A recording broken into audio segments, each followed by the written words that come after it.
जय हिंद दोस्तों, मैं सेबी पंजीकृत सलाहकार नहीं हूं। यह वीडियो केवल शैक्षिक और सूचनात्मक उद्देश्य के लिए बनाई गई है। देखिए, बहुत सारी जो कॉरपोरेट एक्शन है उनसे तो हम लोगों को पता होता है कि हाँ डिविडेंड हमको मिलेगा तो कैसे उससे हमको बेनिफिट मिलेगा, कैसे उससे हमको नुकसान हो सकता है।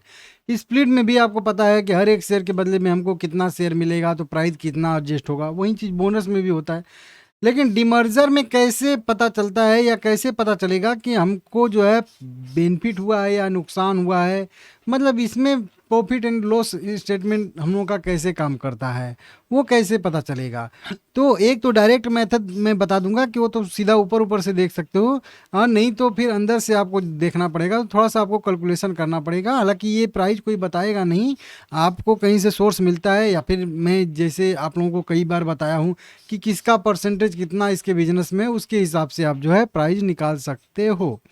तो देखिए, अगर मैं वैल्यूएशन वाली वीडियो बनाया था वेदांता की, वो वीडियो आप लोग जरूर देखिएगा। अगर ये वीडियो आप लोग देख रहे हो तो एंड स्क्रीन पे ये वीडियो समाप्त होगी तो उसका यहाँ पे लोगो आपको दिखेगा, वो आप क्लिक करके देखिएगा जरूर। वैल्यूएशन वाली वीडियो लगभग लगभग वैल्यूएशन वाली वीडियो से मिलती जुलती यह भी वीडियो है, क्योंकि इसमें भी वही प्राइस मतलब एडजस्ट होगा। तभी उसके हिसाब से ही हम लोगों को कैलकुलेट करना पड़ेगा कि कौन से बिजनेस का वैल्यू जो है ज़्यादा आंका गया है, कौन से वैल्यू का बिजनेस कम आंका गया है, और उसके बाद जब लिस्टिंग होगी तो कौन सा बिजनेस अपने वैल्यूएशन से ज़्यादा पे लिस्ट हो रहा है और कौन सा वैल्यू अपने बिजनेस से कम पे लिस्ट हो रहा है। अब ये क्या मेथड होता है, तो ये मैं आप लोगों को बताता हूँ, यहाँ पे समझाता हूँ। देखिए, कोई भी जैसे वेदांता कह लेते हैं कि वेदांता मान लेते हैं एक बड़ी सी कंपनी है। अब इस कंपनी के 5 टुकड़े कर दिए जाएंगे। देखिए, स्प्लिट में क्या होता है कि शेयर के टुकड़े होते हैं। स्प्लिट में क्या होता है कि 1:5 के रेशियो में मान लेते हैं कोई कंपनी स्प्लिट दे रही है, तो उस कंपनी के जो शेयर हैं, कंपनी का जैसा बिजनेस है वैसा एक ही साथ चलेगा। उसके शेयर जैसे मान लेते हैं कि 700 रुपये वाला कोई शेयर है या 800 रुपये वाला कोई शेयर है, ठीक है ना। या फिर इसको राउंड फिगर में करिए, 1000 वाला कोई शेयर है, ठीक है ना। 1000 रुपये वाला कोई शेयर है तो 5 शेयर में डिवाइड हो गया, तो हर एक शेयर के बदले में आपको 4 शेयर एक्स्ट्रा मिल गया, टोटल 500 हो जाएगा। और वहीं पे 1000 रुपये वाला जो प्राइस है वो भी 5 से डिवाइड हो जाएगा, तो 200 रुपये वाले आपके पास 5 शेयर यहाँ पे हो जाएंगे। इस तरीके से ये होता है स्प्लिट। अब स्प्लिट में तो केवल शेयर को जो है एडजस्ट किया जाता है, लेकिन डिमर्जर में पूरे बिजनेस को ही 5 भाग में बांट दिया जाता है, या 2 भाग में, 3 भाग में, जितना में हो रहा है। तो अब ये पूरी वेदांता जो है इसको 5 हिस्से कर दिए जाएंगे। इस टाइप पे अगर कह लीजिए कि 5 हिस्से में इस वेदांता को बांट दिया जाएगा। एक बिजनेस अलग हो जाएगा, एक बिजनेस अलग, एक बिजनेस अलग, एक बिजनेस अलग, एक बिजनेस, मतलब पांचों बिजनेस अब स्वतंत्र कंपनियां बन जाएंगी। मतलब एक कंपनी के बजाय अब 5 कंपनियां बन जाएंगी। स्प्लिट में शेयर 5 मतलब बनते हैं, यहाँ पे कंपनियां 5 बन जाती हैं। अब ये पूरे जब कंपनी का कोई एक वैल्यूएशन था, तो इसमें भी तो जैसा कि करेंट प्राइस का भी देखेंगे तो 716 रुपये ट्रेड करे। तो ये पूरी कंपनी जो पांचों कंपनी एक में थी, इनका प्राइस था 716 रुपये। अब सब पांचों कंपनियां जब अलग अलग होंगी तो इसी 716 रुपये में से ही तो सभी कंपनियों का उनके बिजनेस के हिसाब से वैल्यूएशन दिया जाएगा।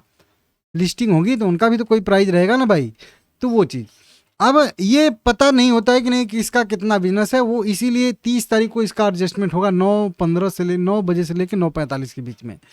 अब उसमें भी जब एडजस्टमेंट होगा तो सबका एक साथ में ही होगा। वो वहाँ पे भी आपको नहीं बताया जाएगा कि नहीं किसका 286 रुपया काटा गया है, किसका 250 रुपया, किसका 100 रुपया, किसका 50, किसका 21। वहाँ पे भी नहीं बताया जाएगा। सीधा 700 रुपया रहेगा, तो 700 रुपये से सीधा कह लीजिए कि 300 रुपये या 400 रुपये एडजस्ट करके 280 रुपये पे या 270 रुपये पे या 300 रुपये पे उस दिन शेयर ट्रेड करेगा। मतलब सीधा सीधा कह लीजिए कि 400 या 450 एडजस्ट कर लिया जाएगा। अब 400 450 जब एडजस्ट कर दिया जाएगा तो फिर उसमें आपको पता नहीं चलेगा कि एल्युमिनियम का कितना एडजस्ट हुआ है, पावर का कितना, ऑयल का कितना, स्टील का, मेटल का कितना, वो समझ में नहीं आएगा। तो उसके लिए आप लोगों को थोड़ा सा उसके या तो जो पीछे रिजल्ट आए हैं उनको जाके देखना पड़ेगा कि किसका कितना वेटेज था। जो आता है वो एक आता है ना एनुअल जनरल मीटिंग टाइप का, उनका जो है रिजल्ट के बाद, ठीक है ना, इन्वेस्टर प्रेजेंटेशन, उसमें आप देखोगे तो समझ में आता है। और आप लोग कहोगे, अगर वीडियो को ज़्यादा से ज़्यादा लाइक करोगे, चैनल को सब्सक्राइब करोगे, तो मैं बता भी दूंगा। अभी एल्युमिनियम मेटल का थोड़ा सा प्राइस बढ़ा हुआ है, तो मेटल वाला बिजनेस अभी मैं यहाँ पे रिपोर्ट भी पढ़ रहा था, आप लोगों को बता दूं। यहाँ पे कहीं पे ये रिपोर्ट थी, यहाँ पे कहाँ गया वेदांता, यहाँ पे लिखा था ना, हाँ यहाँ पे बताया जा रहा है कि सबसे बड़ा सवाल यही है कि क्या एल्युमिनियम कारोबार वेदांता के लिए अगली बड़ी संपत्ति का स्रोत बनेगा। यहाँ पे LME मतलब एल्युमिनियम वाली कंपनी हर 10% की बढ़ोतरी से वेदांता का एबिटा लगभग कह लीजिए कि $445 मिलियन बढ़ जाता है। मतलब एल्यूमिनियम की कीमत 10% अगर बढ़ती है तो इनका एबिटा जो है $445 मिलियन तक बढ़ जाता है, ठीक है ना। वहीं पे 9 महीने में एल्यूमिनियम की औसत कीमत लगभग $2634 प्रति जो है टन यहाँ पे है। अब ये 10% बढ़ेगी तो फिर $445 मिलियन का एबिटा कंपनी का और बढ़ जाएगा। तो राजस्व पहले से ही सबसे ज़्यादा जो राजस्व जनरेट करती है कंपनी वो एल्युमिनियम वाला कारोबार इनका ही करता है, ठीक है ना। नेट प्रॉफिट सबसे ज़्यादा जनरेट करती है इनकी मेन बिजनेस जो है, जिसके पास हिंदुस्तान जिंक का जो है कह लीजिए कि हिस्सेदारी है, ठीक है ना, वो वाला बिजनेस करता है। लेकिन रेवेन्यू सबसे ज़्यादा एल्युमिनियम, तो रेवेन्यू पहले से जनरेट करती है और जब ही एल्युमिनियम की प्राइस बढ़ेगी, मतलब कुल मिला के कह लीजिए मार्जिन बढ़ेगा जब ही, तभी ये बिजनेस सबसे बढ़िया वाला बिजनेस हो जाएगा कंपनी का। तो इसी को हम लोग यहाँ पे कैलकुलेट कर रहे हैं, तो कोई बताएगा नहीं कि किसका कितना है।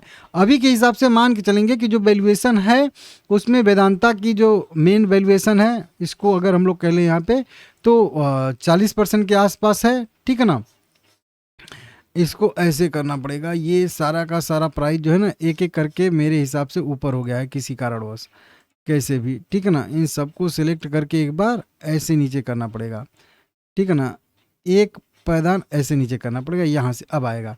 अब देखिए जो वेदांता का मेन बिजनेस है इसको मैं 40% का वेटेज दिया हूँ अपने हिसाब से, ज़रूरी नहीं है। एल्युमिनियम वाले बिजनेस को मैं 35% वेटेज दिया हूँ, पावर वाले बिजनेस को मैं 15% वेटेज दिया हूँ, ऑयल एंड गैस वाला जो बिजनेस है इनका उनको मैं 7% वेटेज दिया हूँ, और वेदांता स्टील है उसको मैं 7% वेटेज दिया हूँ। टोटल अगर आप लोग काउंट करोगे परसेंटेज वाइज तो ये टोटल 100% आएगा, क्योंकि 10 इधर से हो गया और 15-10 यहाँ पे देखेंगे तो 35-15-50 इधर से हो जाएगा और 40-10 होगा तो 50, मतलब 100% को मैं इस हिसाब से इनके बिजनेस में बांटा हूँ। मुझे लग रहा है कि इस हिसाब से इनका जो है वैल्यू है इस 1700 मतलब 716 रुपये के प्राइस में। क्लियर। अब इसके हिसाब से 716 का प्राइस रहेगा तो कितना एडजस्ट होगा, याद रखिएगा अभी जब मैं पिछला वैल्यूएशन वाली वीडियो बनाया था तब उसका प्राइस लगभग 800 के आसपास का था। अभी जो है लगभग 70-80 पॉइंट की गिरावट आ चुकी है वेदांता की प्राइस में। तो एक तरीके से उम्मीद था कि डिमर्जर के बाद वैल्यू अनलॉकिंग होती है, मतलब जो भी शेयर होते हैं, अब 5 कंपनियां होती हैं, पांचों का एक ही में प्राइस कैलकुलेट किया जाता है, ट्रेड होता है तो कम प्राइस ट्रेड होता है। सब कंपनियां अलग अलग ट्रेड करती हैं तो वो अपने वैल्यू से ज़्यादा पे ट्रेड करती हैं, पी रेशियो ज़्यादा उनको मिलता है, तो इस हिसाब से थोड़ा सा वैल्यूएशन बढ़ता है। लेकिन अभी यहाँ पे तो 100 पॉइंट का 80 पॉइंट का गिरावट ही आ गया है पिछले एक आध हफ्ते के अंदर अंदर, लेकिन फिर भी ठीक है देखेंगे तो अभी ये 716 रुपये जो प्राइस रहेगा उसमें देखेंगे तो 286 रुपये जो रहेगा वो मेन वेदांता का प्राइस रहेगा। और एडजस्टमेंट के दिन अगर यही वाला प्राइस रहता है, क्योंकि ये प्राइस बदलेगा तो सारे के सारे प्राइस बदल जाएंगे, ठीक है ना, क्योंकि वैल्यूएशन के हिसाब से। तो अगर 716 प्राइस के हिसाब से देखेंगे तो 286 रुपये जो है वैल्यू वेदांता की ट्रेड करेगी 30 अप्रैल को। उसके बाद एल्युमिनियम का 250 रुपये उसमें से एडजस्ट हो जाएगा, वेदांता पावर का 207 रुपये एडजस्ट हो जाएगा, वेदांता ऑयल की बात करेंगे तो 50 रुपये इसका एडजस्ट हो जाएगा 7% वैल्यू, और वेदांता आयरन एंड स्टील का लगभग 21 रुपया एडजस्ट हो जाएगा, टोटल 716 रुपया परसेंटेज वाइज। लेकिन वहीं पे मैं अभी आप लोगों को 2-3 दिन पहले जो बताया था कि इसमें जो है प्राइस जब ही ये बढ़ेगा तो उसके हिसाब से ही ये ट्रेड करेगा। जैसे कि मैं अभी 800 कर दे रहा हूँ, तो अब देखिए 800 कर दिया राउंड फिगर, तो अब देखिए इसका 332 रुपया कटेगा, 320 रुपया, इसका 280, 120, 56 और 24। तो जैसे जैसे प्राइस बढ़ेगा घटेगा उसके हिसाब से वैल्यू एडजस्ट होगा, ठीक है ना। तो अगर वही वाला आज वाला प्राइस रहता है जो अभी मैं बता रहा था आप लोगों को, तो 280 रुपये वेदांता का उस दिन का प्राइस रहने वाला है, मतलब 30 अप्रैल की बात कर रहा हूँ एक्स डेट की, ठीक है ना। इसको मैं फिर से यहाँ पे कर देता हूँ 716 रुपया, ठीक है ना। तो ये एग्जैक्ट अभी करंट वैल्यू है। अब 29 तारीख को जो प्राइस रहेगा उसके हिसाब से इसी रेशियो में एडजस्ट हो सकता है। मेरे कहने का मतलब है कि 40% वैल्यू 30 अप्रैल को ट्रेड करेगा और लगभग 60% वैल्यू जो है वो एडजस्ट हो जाएगा मतलब 30 अप्रैल 2026 को, ठीक है ना। तो उसको देख लीजिएगा, कट जाएगा कुल मिला के कह लीजिए, और इसी 60% जो वैल्यू कटेगी उसको हम लोगों को कैलकुलेट करना पड़ेगा कि हम प्रॉफिट में हैं या लॉस में हैं।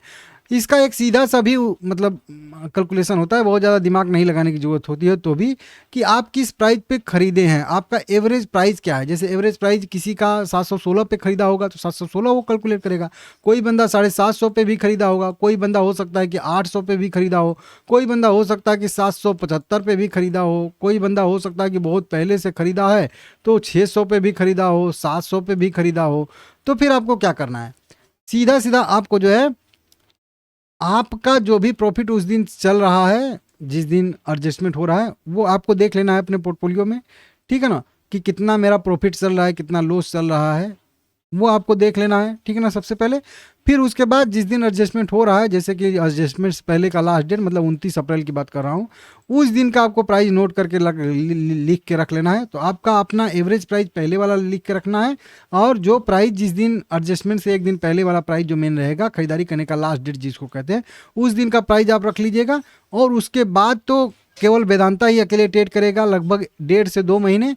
2 महीने बाद जब लिस्टिंग होगी, ध्यान दीजिएगा, 2 महीने बाद जब ये चारों शेयर आपको मिल जाएंगे उसी रेशियो में, फिर इनकी जब लिस्टिंग होगी, एक ही दिन लिस्टिंग होगी, उस दिन इन चारों का प्राइस आपको कैलकुलेट करना है। कैलकुलेट क्या करना है, प्राइस ट्रेड ही कर रहा होगा तो उसको लिख लेना है, उनको ऐड करना है, और उस समय जब वेदांता का प्राइस रहेगा वो उसको ऐड करना है। मतलब पांचों कंपनियों का उस समय लिस्ट हो चुकी होंगी चारों कंपनियां, उन चारों का प्राइस ऐड करना है और वेदांता का प्राइस ऐड करना है।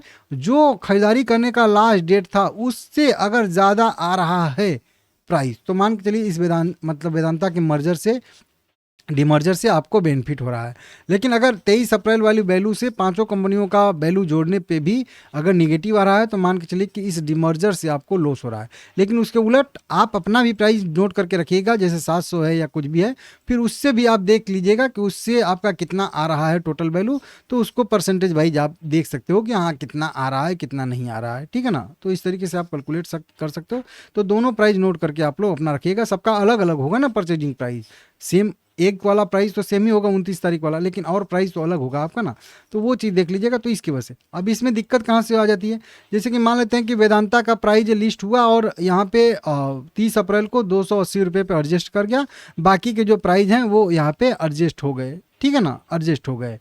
अब सब सारे के सारे जब प्राइस एडजस्ट हो गए, तो फिर वेदांता का प्राइस भी ट्रेड करेगा 2 महीने, तो 2 महीने में 286 से बढ़ के 300 भी हो सकता है, 350 भी हो सकता है, लेकिन अगर चाहे तो घट के ये 250 भी हो सकता है, क्योंकि कई सारे बिजनेस तो हट गए हैं, अब तो मेन वेदांता का ही बिजनेस बचा है, तो 250 पे भी हो सकता है, उससे कम भी हो सकता है।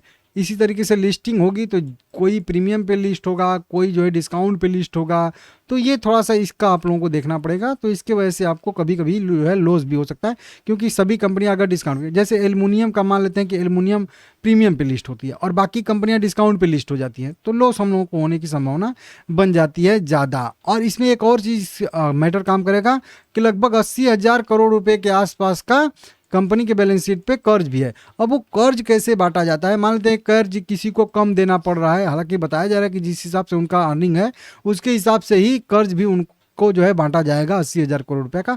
लेकिन अब कंपनी अपने हिसाब से बराबर बराबर बांटेगी, लेकिन मार्केट को कभी पसंद नहीं आया कि नहीं स्टील आयरन एंड स्टील वाली कंपनी को थोड़ा ज़्यादा कर्ज दे दिया गया भरने में। अब वो कंपनी शायद से न भर पाए तो फिर वो दिवालिया वाले होने की संभावना बनेगी, या मार्केट को उतना डेट पसंद नहीं आया तो कंपनी की पिटाई होगी, कुल मिला के कह लीजिए ज़्यादा गिरावट आ सकती है अचानक से। तो एक दो कंपनियों का अगर ज़्यादा ये डेट वाला मैटर भी फंसता है तो भी दिक्कत आ सकता है। तो ये सारी की सारी चीज़ें होगी। अब वेदांता के डिमर्जर से आपको बेनिफिट ही होगा ऐसा ज़रूरी नहीं है, तो जब भी आप कुछ भी करिए आप अपने हिसाब से देख ताक के ही करिएगा, ठीक है ना। तो ये आप लोग ध्यान दीजिएगा, समझ लीजिएगा, सीख लीजिएगा, ठीक है ना।